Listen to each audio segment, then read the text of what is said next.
Hello friends, आप सब लोग कैसे हो? मेरे को कमेंट करके जरूर बताना। सो माय रूममेट इज अगुमी हो ड्रामा के एपिसोड 7 में हम देखते हैं हॉस्पिटल में एक मरीज एडमिट थी और अचानक से हॉस्पिटल का लाइट चला जाता है और एक अननोन हाथ उस मरीज की तरफ बढ़ने लगता है। फिर उस लड़की की दम अचानक से घुटने लगती है और उस लड़की की मौत हो जाती है।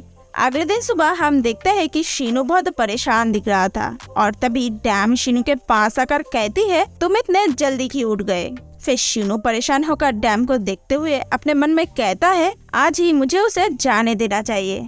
और क्योंकि शीनू चुपचाप खड़ा होकर डैम को बस देखता ही जा रहा था, इसलिए डैम कहती है, तुम मेरी तरफ ऐसे क्यों देख रहे हो? कुछ हुआ है क्या?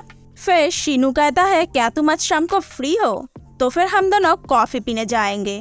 और ये सुनकर डैम तो बहुत ही खुश हो जाती है और कहती है, तो फिर मुझे साथ में टिरामिसू भी चाहिए।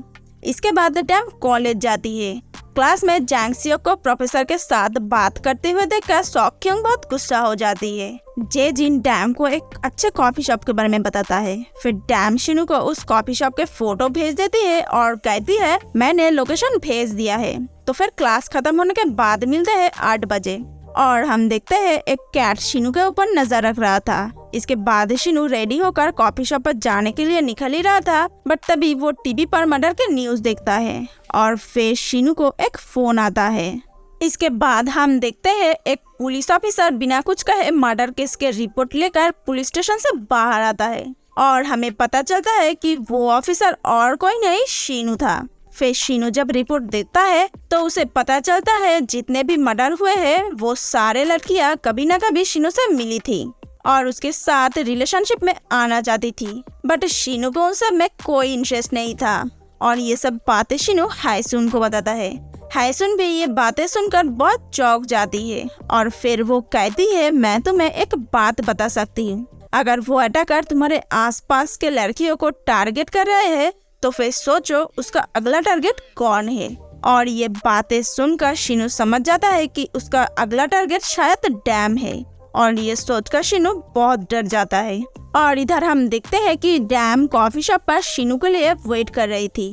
शीनू को आने में बहुत देर हो रहा था, इसलिए बहुत अपसेट दिख रही थी। और हम देखते हैं कि डैम के ऊपर बाहर से कोई नजर रख रहा था।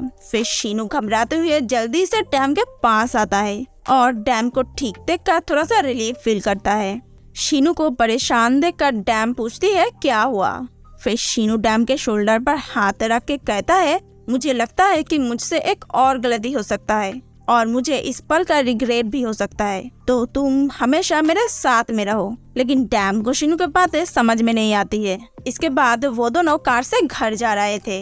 फिर डैम शीनू से पूछती है, क्या कुछ हुआ है? क्योंकि तुम ठीक नहीं दिख रहे हो और तुमने वहाँ पर जो कहा था वो मुझे समझ में नहीं आया। फिर डैम घर आने के बाद हम देखते हैं जो कैट शीनू के ऊपर नजर रख रहे थे वही कैट डैम के ऊपर भी नजर रख रहे हैं। फिर शीनू को अचानक से लगता है कि घर के बाहर कोई है और फिर हम देखते हैं कि वो कैट धीरे धीरे एक इंसान बन जाता है और फिर गायब हो जाता है। फिर शीनू जब बाहर आता है तो देखता है कि बाहर कोई भी नहीं है। अगले दिन सुबह डैम कॉलेज जाने के लिए शीनू को बाय करने गई थी। फिर हम देखते हैं कि शीनू भी रेडी होकर बाहर आकर कहता है, मैं भी तुम्हारे साथ जाऊंगा, मैं तुम्हें कार से कॉलेज छोड़ दूंगा। और ये सुनकर डैम बहुत खुश हो जाती है। फिर वो दोनों जब कार में थे तब डैम शीनू से पूछती है, आज सडनली क्यों कॉलेज में छोड़ने जा रहे हो? फिर शीनू कहता है, मैं तुम्हें कॉलेज खत्म होने के बाद लेने भी आऊंगा। फिर डैम पूछती है, पर क्यों? फिर शीनू कहता है, मैं प्रोजेक्ट के सिलसिले में कुछ काम के लिए जा रहा हूँ और रास्ते में तुम्हारी कॉलेज पढ़ते हैं, तो मैंने सोचा क्यों ना हम दोनों एक साथ घर जाए। इसके बाद हम देखते हैं शीनू और हायसुन एक साथ बात कर रहे थे। फिर हायसुन कहती है, क्या तुम सच में हर वक्त उसके साथ रहने के बारे में सोच रहे हो? तुम्हें पता है ना, तुम उसके साथ रहने से उसे ज्यादा खतरा हो सकता है क्योंकि वो अटैकर तुम्हारे आसपास के लड़कियों को टारगेट कर रहे हैं। ये सुनकर शीनू कहता है, जब तक मैं उस अटैकर को ढूंढ नहीं लेता हूँ तब तक डैम मेरे साथ सबसे ज्यादा सेफ रहेगी। फिर शीनू हायसुन को डैम के ऊपर नजर रखने के लिए कहता है और हायसुन इसके लिए मान भी जाती है। इसके बाद हम देखते हैं शीनू के बातें सुनकर कॉलेज के बाहर हायसुन डैम को फॉलो कर रही थी। फिर जब डैम क्लास में थी तब भी हायसुन डैम के ऊपर नजर रख रही थी और डैम बहुत अनकंफर्टेबल फील कर रही थी। तब अचानक से डैम के तरफ एक हाथ बढ़ते हुए आ रहे थे और फिर हायसुन उस हाथ को तोड़ देती है, लेकिन हाथ अटैकर का नहीं जेजिन का था। फिर हायसुन कहती है मुझे लगा कि डैम के ऊपर कोई अटैक करने वाला है। इसके बाद प्रोफेसर कहता है नेक्स्ट वीक एग्जाम होने वाला है और ये सुनकर डैम बहुत ही डर जाती है और फिर शीनू को फोन करके कहती है सर मैं क्या करूंगी, मुझे तो बहुत डर लग रहे हैं। और ये सुनकर शीनू का तो होश ही उड़ जाता है और फिर पूछता है क्या हुआ। फिर डैम कहती है एग्जाम शुरू होने वाला है और कॉलेज स्टूडेंट्स को एग्जाम से ज्यादा डर किसी चीज में नहीं लगते है, तो मैं कॉलेज के बाद बुक स्टोर में जाऊंगी, मुझे पिक करने की कोई जरूरत नहीं है। फिर शीनू कहता है ठीक है। इसके बाद डैम बुक स्टोर में जाती है। फिर एक बुक लेकर जब जाने लगती है तब एक आदमी से टकरा जाती है और बुक नीचे गिर जाते हैं। तब वो आदमी बुक उठाकर डैम को देते हैं और उसकी तरफ देखने लगते हैं और फिर वो आदमी डैम को सावधान रहने को कहता है। तभी यहाँ पर शीनू भी आता है। फिर डैम जब घूमकर देखती है तो वो आदमी यहाँ पे नहीं था और हम देखते हैं डैम और शीनू के ऊपर कोई नजर रख रहे थे। इसके बाद वो दोनों जब कार से घर जा रहे थे तब शीनू उस आदमी के बारे में पूछता है कि वो कैसे दिखते हैं। फिर डैम कहती है मुझे ज्यादा तो कुछ याद नहीं बट काफी तुम्हारे तरह दिखते हैं। फिर डैम शीनू से पूछती है क्यों जानना चाहते हो और फिर शीनू कहता है बहुत क्राइम हो रहे हैं तो किसी स्ट्रेंजर से दूर रहना और कुछ भी हो मुझे बताना क्योंकि मुझे तुम्हारे लिए बहुत टेंशन होता है। और डैम ये सुनकर बहुत खुश हो जाती है। फिर घर आने के बाद डैम उस बुक पर शीनू का ऑटोग्राफ मांगती है क्योंकि उस बुक को शीनू ने ही लिखा था, लेकिन शीनू ऑटोग्राफ देने से मना कर देता है और फिर डैम बहुत अपसेट हो जाती है। अब डैम को अपसेट देखकर शीनू कैसे रह सकता है। फिर शीनू डैम की खुशी के लिए उस बुक पर ऑटोग्राफ देता है और एक कार्टून वाला फेस भी बनाता है डैम के लिए और ये देखकर डैम बहुत ही खुश हो जाती है। फिर डैम शीनू को स्टडी में मदद करने के लिए कहती है और फिर शीनू डैम को स्टडी में मदद करता है। फिर शीनू डैम से पूछती है एग्जाम खत्म होने के बाद क्या हम टेम्पल घूमने जा सकते हैं। शीनू पहले तो हिचक रहा था पर बाद में जाने के लिए मान जाता है। फिर डैम शीनू को प्रॉमिस करने के लिए कहती है और शीनू डैम को प्रॉमिस भी करता है। फिर डैम ये सोचकर बहुत खुश हो जाती है कि वो दोनों एग्जाम खत्म होने के बाद एक साथ ट्रिप पर जाएंगे। फिर डैम शीनू से एक पोएट्री की बुक लेती है पढ़ने के लिए। इसके बाद डैम जब उस पोएट्री की बुक को पढ़ रही थी तब उसके अंदर एक पेंटिंग मिलता है और उस पेंटिंग के नीचे शिवा नाम लिखा हुआ था। फिर डैम उस नाम को पढ़ने की कोशिश करती है। इसके बाद डैम शीनू के पास जाकर पेंटिंग के बारे में पूछती है और बस ऐसे ही मजाक करते हुए शीनू से पूछती है क्या शिवा तुम्हारे फर्स्ट लव का नाम है। फिर शीनू कहता है हाँ, शिवा मेरे फर्स्ट गर्लफ्रेंड का नाम है। और ये सुनकर डैम को बहुत ज्यादा शौक लगता है और पोएट्री की बुक उसके हाथ से गिर जाते हैं शीनू के पैर में। इसके बाद हम देखते हैं कि डैम बहुत उदास होकर अपने रूम में चली जाती है और फिर रूम में जाने के बाद वो कहती है उसने इतने अच्छे से उसके पेंटिंग बनाया है और मेरे लिए एक कार्टून वाला फेस। इसके बाद डैम और शीनू कॉलेज जा रहे थे और रास्ते में डैम शीनू से उसका फर्स्ट लव शिवा के बारे में जानना चाहती थी। तभी डैम को फ्लावर शॉप पर एक लड़की दिखाई देते है जो कि बिल्कुल शीनू का फर्स्ट गर्लफ्रेंड शिवा की तरह दिखती है और फिर डैम ये देखकर बहुत अपसेट होकर वहाँ से चली जाती है। इसके बाद डैम कॉलेज जाने के बाद जेजिन से पूछती है लड़कों के लिए फर्स्ट लव क्या मायने रखते हैं और फिर जेजिन कहता है लड़कों के लिए फर्स्ट लव ऐसा होता है जो कि मरते दम तक नहीं भूल पाते, हमेशा दिल में एक अलग जगह होता है, कोई उस जगह को नहीं ले सकता। और ये बातें सुनकर डैम बहुत गुस्सा हो जाती है और जेजिन को मारने लगती है। इसके बाद शीनू डैम को फोन करके पूछता है मैं तुम्हें कब लेने आऊंगा और फिर डैम कहती है तुम्हें लेने आने की कोई जरूरत नहीं है क्योंकि मैं वॉक करते हुए घर जाना चाहती हूँ। और ये कहती है डैम जब सामने देखती है तो शीनू बाहर डैम के लिए वेट कर रहा था। फिर शीनू डैम के पास आकर मुस्कुराते हुए कहता है ठीक है तो फिर हम दोनों एक साथ वॉक करते हुए चलते हैं। और डैम बाहर से शीनू की तरफ देखने लगती है। इसके बाद वो दोनों जब रास्ते पे चल रहे थे तब डैम बहुत अपसेट दिख रही थी। तभी डैम फिर से उस फ्लावर शॉप पर शिवा जैसे दिखने वाली लड़की को देखती है।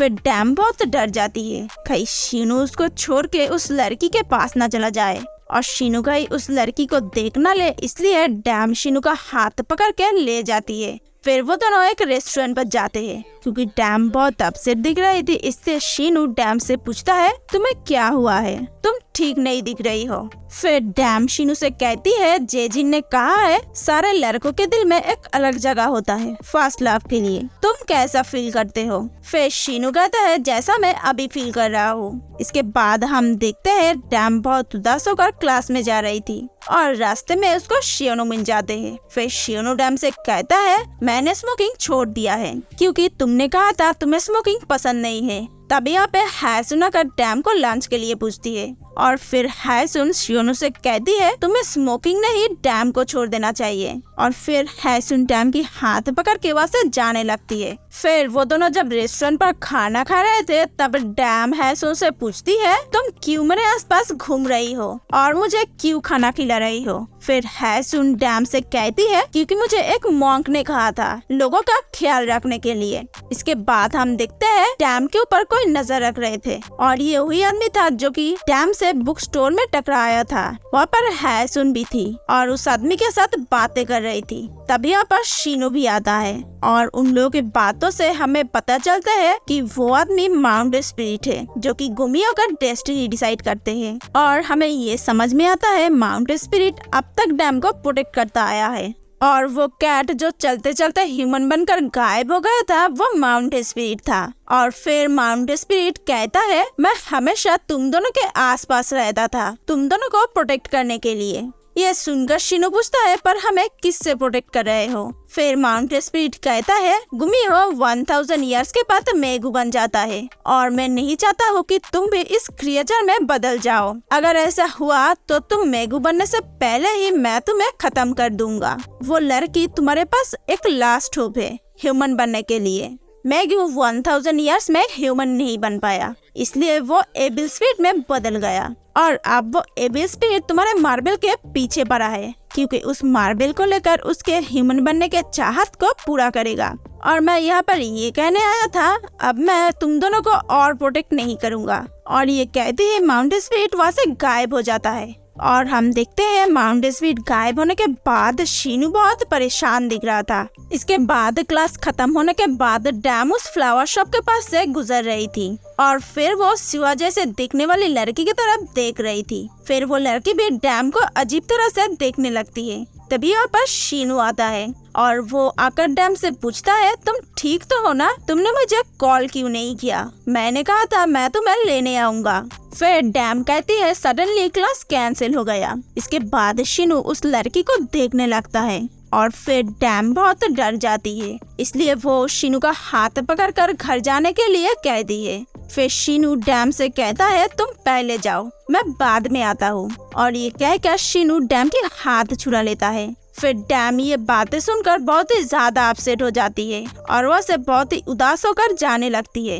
इसके बाद शीनू फ्लावर शॉप के अंदर जाता है और फिर वो कहता है मुझे पता है कि तुम इस फेस को लेकर वापस क्यों आए हो क्योंकि तुम्हें मेरा मार्बल चाहिए। और फिर हम देखते हैं उस लड़की के हाथ में जो रोज थे वो मुरझा जाते हैं और वो कहती है तुम्हारे पास मार्बल नहीं है। और ये कहते ही वो लड़की अपने असली रूप में आ जाते हैं और एक एविल स्पिरिट बन जाते हैं और फिर वहाँ से गायब हो जाते हैं और फिर शीनू बहुत परेशान हो जाता है। इसके बाद हम देखते हैं डैम घर आकर बहुत परेशान दिख रही थी, ये सोचकर शायद शीनू अब उसके साथ नहीं रहेगा। फिर शीनू वापस आने के बाद डैम को ठीक देखकर रिलीफ फील करता है। फिर डैम शीनू से पूछती है क्या सब कुछ ठीक है, फ्लावर शॉप में क्या हुआ था। लेकिन शीनू चुपचाप खड़ा था इसलिए डैम जाने लगती है और तभी शीनू डैम के हाथ पकड़ लेता है और कहता है मैं हमेशा तुम्हारे बारे में ही सोचता हूँ, मैंने तुमसे प्रॉमिस किया था कि मैं तुम्हें प्रोटेक्ट करूंगा और मैं हमेशा उस बारे में ही सोचता हूँ कैसे मैं अपने प्रॉमिस को पूरा करूंगा, सो ट्रस्ट मी। और शीनू के बातें सुनकर डैम की आंखें भर आती है फिर डैम रूम में जाने के बाद बहुत खुश दिख रही थी। तभी शीनू डैम के रूम में आकर कहता है, मैं तुम्हें अकेले छोड़ने में थोड़ा सा अनकंफर्टेबल फील कर रहा हूँ। अगर तुम बुरा नहीं मानोगी तो क्या आज रात तुम मेरे साथ रहोगी? इसके बाद हम देखते हैं शीनू डैम को स्टडी करने में मदद कर रहा था। फिर शीनू डैम की करीब आने लगता है और डैम अपने आंखें बंद कर लेती है क्योंकि डैम को लगती है शीनू उसको किस करने वाला है। लेकिन शीनू डैम को किस नहीं करेक्शन करने के लिए आगे बढ़ रहा था। फिर डैम बहुत एम्बैरेस्ड फील करती है। लेकिन कुछ भी हो, वो दोनों स्टडी करते हुए एक साथ बहुत अच्छे टाइम स्पेंड कर रहे थे। फिर डैम शीनू को देखकर ब्लश कर रही थी और फिर इसके बाद डैम स्टडी करते हुए वहीं पे सो जाती है और शीनू डैम को सोते हुए बस देखता ही रहता है। अगले दिन सुबह डैम कॉलेज जाने के बाद सॉकयांग और जेजिन के पास बहुत उदास होकर बैठी हुई थी और अपने मन में कह रही थी, मुझे कल रात उसके साथ स्टडी नहीं करना चाहिए था। मैं बिल्कुल भी स्टडी में फोकस नहीं कर पाई और क्योंकि अगले दिन एग्जाम था इसलिए वो तीनों मिलकर ठीक करते हैं आज रात वो तीनों लाइब्रेरी में रुककर स्टडी करेंगे। इसके बाद डैम रात को शीनू को फोन करके कहती है, आज रात मैं घर नहीं आऊंगी, फ्रेंड्स के साथ रुककर लाइब्रेरी में स्टडी करूंगी। और हम देखते हैं शीनू लाइब्रेरी के बाहर कार में बैठा हुआ था। फिर शीनू के पास एक कॉल आता है और शीनू को पता चलता है जो भी मर्डर हुआ है उस सब में अटैकर का फेस शीनू जैसा दिखता है और ये सुनकर शीनू बहुत ज्यादा डर जाता है। इधर हम देखते हैं डैम जब अकेले थी लाइब्रेरी में तब डैम के पास एक आदमी आता है जो कि बिल्कुल शीनू जैसा दिखता है और वो अचानक से आने से डैम डर जाती है। फिर डैम कहती है, तुम यहाँ पर क्यों आए हो? और शीनू जैसा दिखने वाला आदमी कहता है, मैं बस तुम्हें देखने आया था।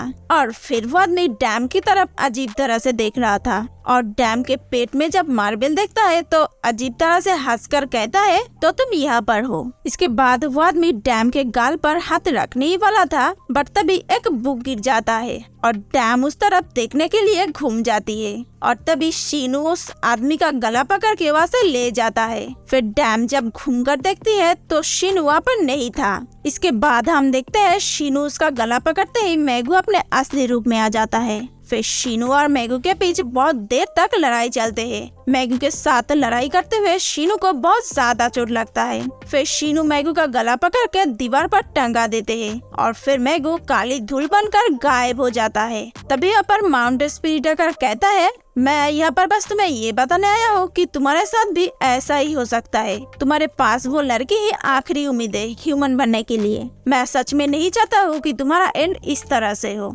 इधर हम देखते हैं शीनू अचानक से गायब हो जाने से डैम बहुत परेशान होकर शीनू को मैसेज टाइप कर रही थी, क्या सब कुछ ठीक है? तभी शीनू पीछे से आकर कहता है, हाँ सब कुछ ठीक है। फिर शीनू डैम को ठीक देखकर रिलीफ फील करता है और डैम के सर पर हाथ रखकर मुस्कुराने लगता है। अगले दिन एग्जाम खत्म होने के बाद शीनू डैम को मैसेज करता है ट्रिप पर जाने के लिए। फिर डैम जाकर देखती है शीनू उसके लिए बाहर वेट कर रहा था और फिर डैम शीनू को देखते ही बहुत खुश होकर दौड़ के उसके पास जाने लगती है और तभी गिरने लगती है बट शीनू डैम को गिरने से बचा लेता है। फिर वो दोनों ट्रिप पर जाने के लिए बस में बैठते हैं और वो दोनों एक साथ अपने बहुत सारे फोटो खींचते हैं। फिर वो दोनों वहाँ पे जाने के बाद डैम एक पत्थर रख के विश मांगती है और ये देखकर शीनू भी एक छोटा सा पत्थर रख के विश मांगता है। ये देखकर डैम शीनू से पूछती है, तुमने क्या विश मांगा है? तुम तो गुमिया हो, मैजिक यूज करके कुछ भी कर सकते हो जो तुम्हें चाहिए, तो फिर तुम्हें विश मांगने की क्या जरूरत है? फिर शीनू कहता है, मैंने विश अपने लिए नहीं तुम्हारे लिए मांगा है। तुम्हारी स्माइल बहुत अच्छी है